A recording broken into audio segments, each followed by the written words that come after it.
নানান রকম পিঠার নানান রকম স্বাদ। এই তো কিছুদিন আগে বানিয়েছিলাম পুলি পিঠা। প্রথমে আমি কড়াইয়ে জল গরম করে তাতে একটু সামান্য লবণ দিয়ে আটাটা সিদ্ধ করে নিয়েছি, চালের আটা।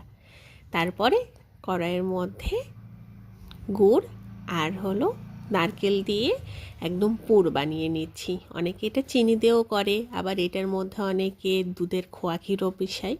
আমি শুধু গুড় আর নারকেল নিয়েছি। তারপরে আটা থেকে এরকম ছোট ছোট সেমাইও বানিয়ে নিয়েছি। সেমাই দিয়েও বেশ ভালো লাগে। আর এই তো পুলি পিঠার জন্য প্রথমে আটা থেকে বাটি করে নিয়ে ভিতরে পুর ভরে এই তো পুলি পিঠার শেপ দিচ্ছি। এরকম ডিজাইন অনেক রকমের অনেকে ডিজাইন করে বা ছাঁচ পাওয়া যায়, কিন্তু আমি হাতেই করতে বেশি স্বাচ্ছন্দ্য বোধ করি। আমার কিন্তু বেশ ভালো লাগে করতে।